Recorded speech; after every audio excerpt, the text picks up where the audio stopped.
Go. Okay, we're continuing with our review for the Chem 4 final, Part 3. Molar mass and molarity. The first thing we need to discuss is what a solution is, because you can't do any of these concentrations unless you know what a solution is. So here's a solution. It has a liquid part and a dissolved part. The part that there's more of is called the solvent.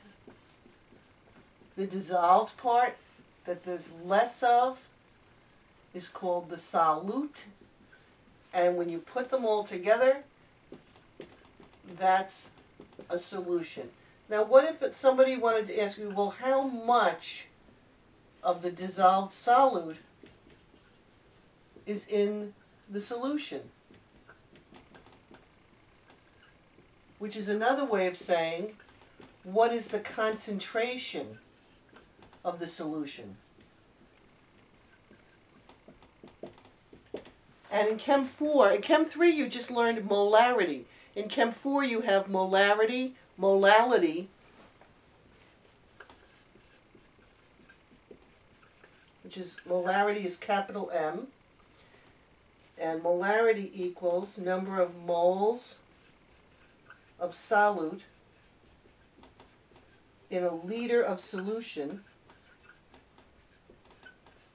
You have molality, which is a small m, and that's moles of solute in a kilogram of solvent. And you have mass percent, which is written mass percent, and that's the mass of the solute over the mass of the whole solution. And the solution, of course, is the solute plus the solvent. So we're going to start with molarity. Now in a molarity problem, they're not going to give you the moles of the, solute, I wrote solution, moles of solute. They're not going to give you the moles of solute and the liters of solution. They're going to probably give you the grams of solute. So we need to use one of our lifesavers. So for molarity, which is capital M, number of moles of solute per liters of solution. Notice it starts with moles, so right away that's a heads up that you have moles here. Now you remember our lifesaver number 1, we learned that moles of something is equal to the mass you have divided by the molar mass. And that's that funny U. So I would ask you to learn this formula, but then let's plug in for moles and write this. Mass divided by molar mass, and we'll keep liters of solution. Now keep that in mind when we do our first problem. What time am I going until? Annie? Huh? What time am I going until? Press the button on the left. 2:17. Okay, thank you. All right, so let's look at an example.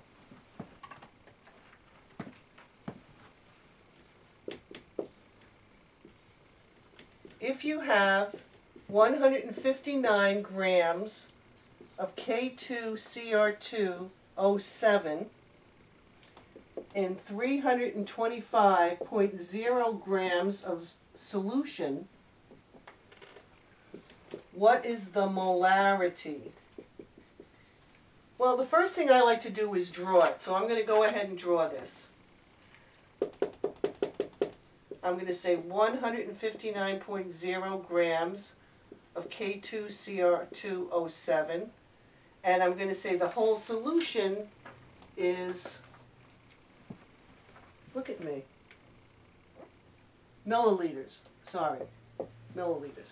And we have 325.0 milliliters of solution. First I draw. Second, write the formula. Molarity equals moles of solute over liters of solution, or mass divided by molar mass over liters of solution.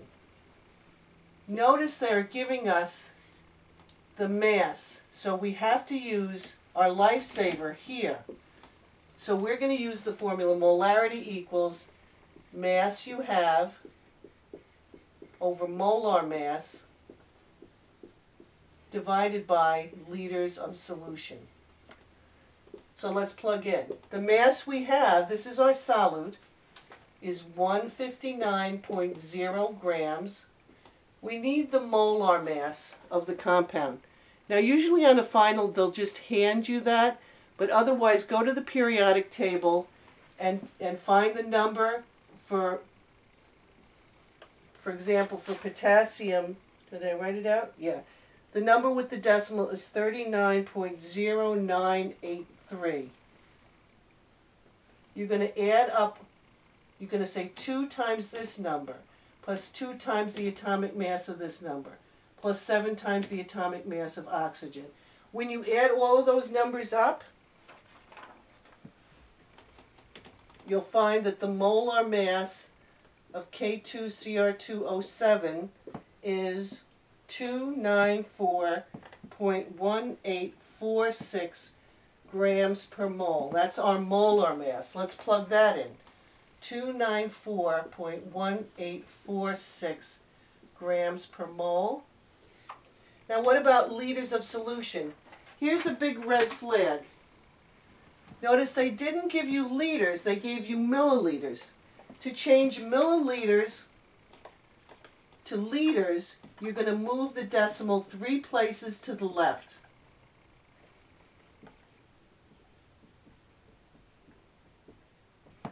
So 325 milliliters, 1, 2, 3, is 0.3250 liters. So let's put that in, 0.3250 liters. You're going to do the numerator, the top division first. And when we do that, we get 0.540476965 moles divided by 0.3250 liters. Simple division, so what do we end up with? 1.66300649 moles per liter. Well, you've done the problem correctly, but you don't want to lose points on significant figures. Remember, always go back to the problem to figure out the number that's got the least number of significant figures. 159 has got 4 significant figures. 325 has got 4 significant figures. Let me check my time. 3 significant figures. Oh, 4? What do we have? Oh, 4 significant figures. 4 significant figures. Boom. Damn it. It's 9 minutes. Oh, so we still going? Yeah, we could. Did I say damn it? Yeah. Oh, great. All right, so we have 4 significant figures. Now, what are the units for molarity? We could say capital M, or we could say moles per liter, or you could use the units mole liter to the -1. The -1 is telling you that the liters go really in the denominator. Okay, so we're going to cut here, and then we'll pick up in our next video.